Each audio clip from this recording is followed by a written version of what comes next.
Oke, kembali lagi bersama saya Tiara Sarjana. Kita akan membahas lagi nih tentang hasil kali titik dan silang bilangan kompleks. Yang pertama kita membahas dulu tentang hasil kali titik dua bilangan kompleks, bukan hasil kali dua bilangan kompleks ya. Salah ketik. Nah, misalkan nih, Z1 sama dengan X1 ditambah Y1 dan Z2 sama dengan X2 ditambah Y2. Ini bukan Y1 tapi Y2.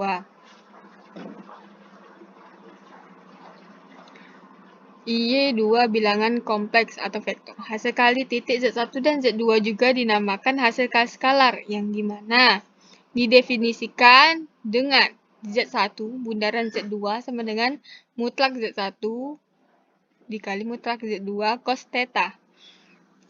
Sama dengan X1 X2 ditambah Y1 Y2 sama dengan real Z1 Z2 sama dengan setengah konjugat Z1 dikali Z2 ditambah Z1 dikali konjugat Z2, di mana theta sudut di antara Z1 dan Z2-nya yang terletak di antara 0 sampai V dan V. Adapun sifat yang diturunkan dari definisi di atas adalah yang pertama itu bila Z1 bundaran Z2 lebih besar dari 0, maka tetanya merupakan sudut lancip. Bila Z1 bundaran Z2-nya lebih kecil dari 0, maka tetanya merupakan sudut tumpul. Yang ketiga, bila Z1 bundaran Z2 sama dengan 0, maka tetanya 90 derajat atau Z1 dan Z2-nya saling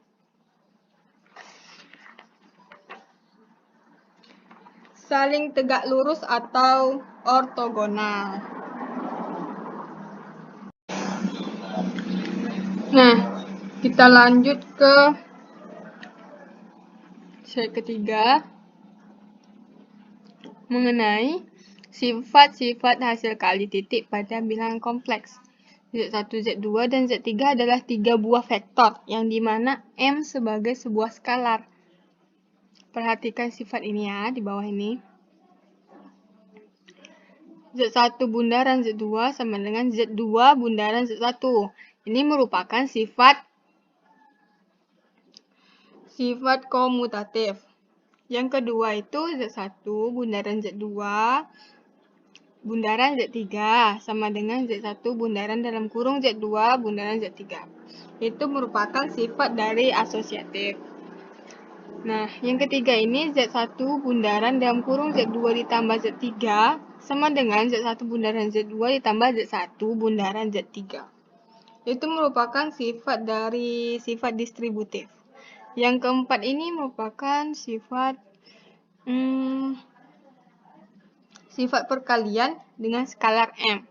Berarti M dalam kurung Z1 bundaran Z2 sama dengan M Z1 bundaran Z2 sama dengan Z1 bundaran M Z2. Kalau Z1 bundaran Z2 sama dengan 0, itu merupakan garis Z1 dan Z2 saling tegak lurus. Kalau yang keenam ini Z1 bundaran Z1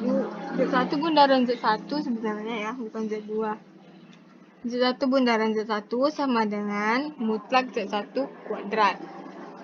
Nah, lanjut kita ke slide berikutnya. Itu mengenai hasil silang dua bilangan kompleks. Nah, dapat kita definisikan sebagai berikut. Z1 dikali Z2 sama dengan mutlak Z1 dikali mutlak Z2 sin theta, di mana X1 X2-nya itu dikurang Y1 Y2. Kita dapat imajiner. Z1 Z2 sama dengan setengah konjugat Z1 dikali Z2 ditambah Z1 dikali konjugat Z2.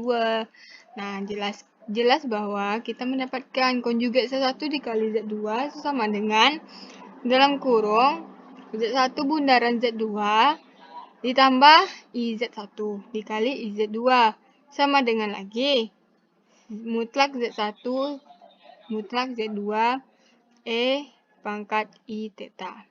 Jika Z1 dan Z2-nya tak 0 atau tidak 0, maka Suatu syarat perlu, yang pertama, suatu syarat perlu ada perlu dan cukup agar Z1 dan Z2 tegak lurus adalah Z1 bundaran Z2-nya sama dengan 0. Yang kedua itu syaratnya itu perlu dan cukup agar Z1 dan Z2-nya sejajar dengan Z1 dikali Z2 sama dengan 0.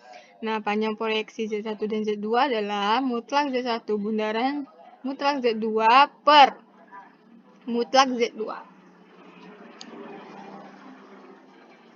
Yang keempat, luas jajaran genjang yang sisinya Z1 dan Z2 adalah mutlak Z1 dikali mutlak Z2.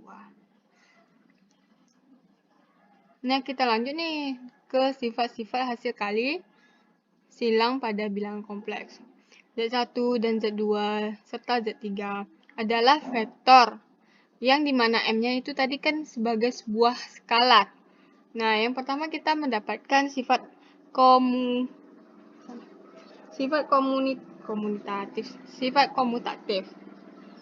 Z1 dikali Z2 sama dengan Z2-nya dikali Z1. Nah, lanjut lagi kita ke sifat yang kedua. Itu sifat apa sih? Z1 dikali Z2 ditambah Z3 sama dengan Z1 dikali Z2 ditambah Z1 dikali Z3.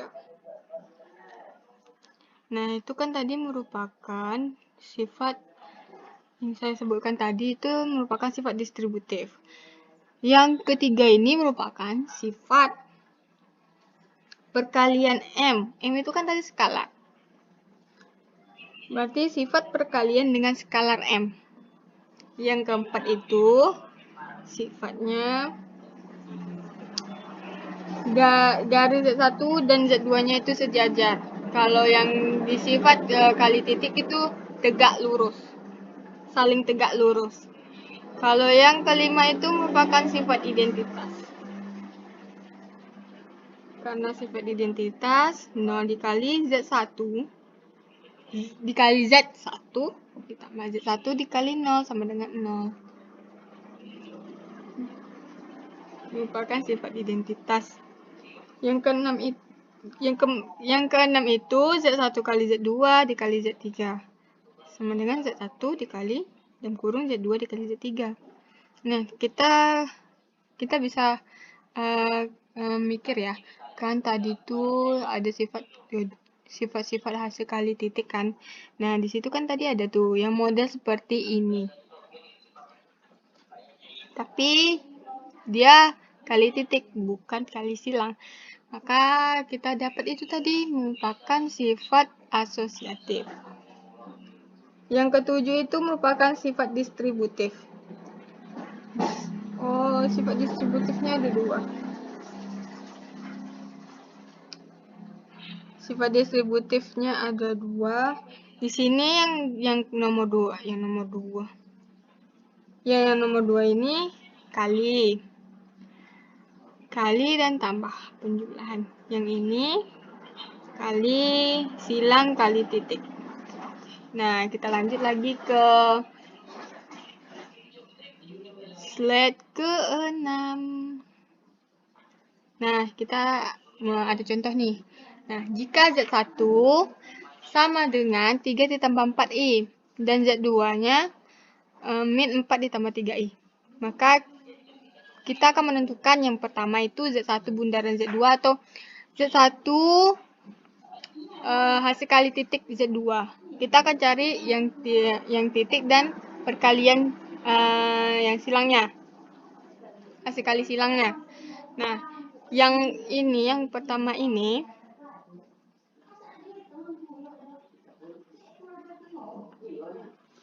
nih. Nah, yang pertama Z1 dikali Z2 sama dengan real. Kan kita tadi ada dapat itu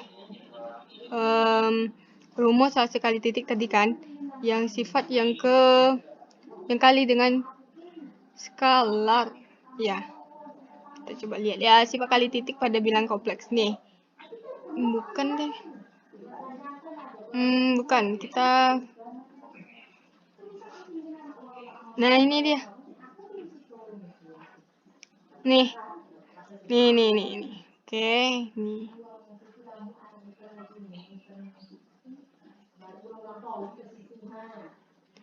Kita lihat lagi. Nah, ini. Oke. Berarti kita dapat tuh. Nah, kita dapat nih. Z1 dikali Z2 real. Jadi real. 3 ditambah 4i dikali min 4 ditambah 3i. Maka kita dapat min 24 dikurang 7i. Hasilnya min 24. Atau bisa juga kita persingkat. Kita nggak pakai realnya. Kita langsung aja. 3 dikali min 4 dan ditambah 4 min 4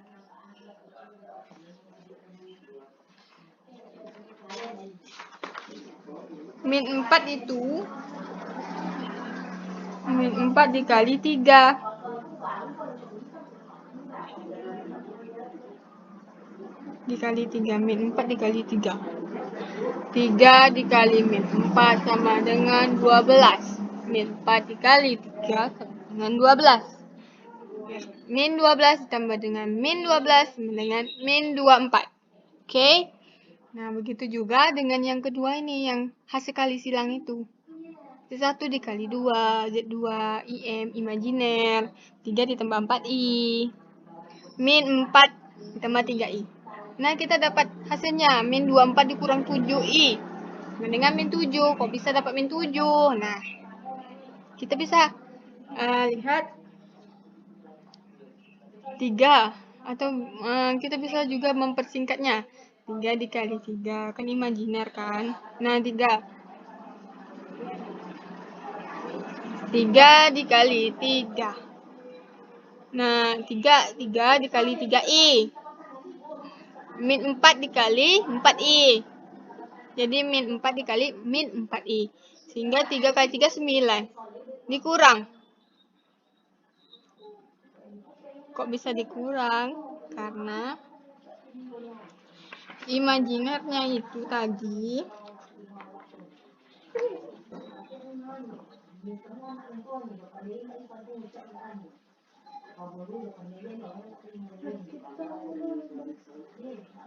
dikurang berapa tuh ya? Jadi kurang. Oh ya, jadi kurang dia. Jadi kurang. Kan tadi dia real. Kalau ini kan imajiner. Makanya 3 dikali 3 kan 9. 4 dikali 4 kan 16. Dikuranglah itu. 9 dikurang 16.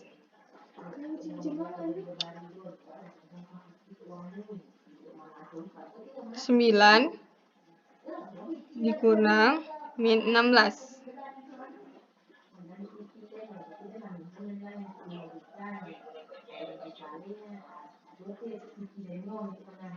Min 7. Kan ini min 4 kali min 4. Min 4 dikali min 4 pasti kan positif. Beda halnya kalau negatif. Ini kan perkalian. Jadi negatif kali negatif positif. Jadi 9 dikurang 16 itu dapat min 7. Oke. Sekian dari saya, semoga bermanfaat. Jika ada kekurangan dan kesalahan, saya mohon maaf. Wabillahi taufiq wal hidayah. Assalamualaikum warahmatullahi wabarakatuh.